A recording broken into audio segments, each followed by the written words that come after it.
Le problème quand on est entrepreneur en technologie, c'est qu'on est sur des marchés winner takes all. C'est-à-dire, Ouais. il y a pas de deuxième. Dans plein de marchés, il n'y a pas de deuxième. On ne sait pas qui est le deuxième. Deuxième traitement de texte, je ne connais pas, quoi. Le deuxième tableur, je ne le connais pas non plus, quoi. Ouais. Et pourtant, les tableurs, il y en a partout, quoi. Donc, c'est des marchés winner takes all, donc il ne faut pas être deuxième. Parce que les deuxièmes, on n'est plus rien. Donc, il faut rester premier. Mhm. Et pour rester premier, il y a une méthode assez efficace, il ne faut pas dormir la nuit.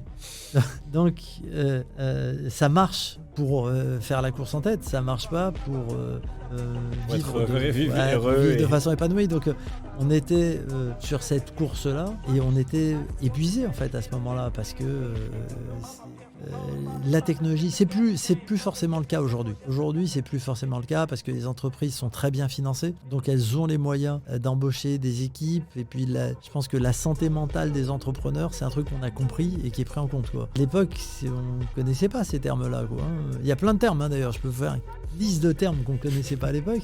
Donc, on ne connaissait pas ce concept-là. Donc, on bossait jusqu'à épuisement, quoi, hein. Donc, et on n'était pas loin de ça. Donc, au moment où on a vendu, on était un peu le long de cette ligne rouge, on pouvait basculer tous d'un côté ou de l'autre. Donc, c'est arrivé, ça a été un soulagement parce qu'on a pu lever un peu le pied, parce qu'on était dans un cadre avec plus de moyens, plus de structure, etc., quoi.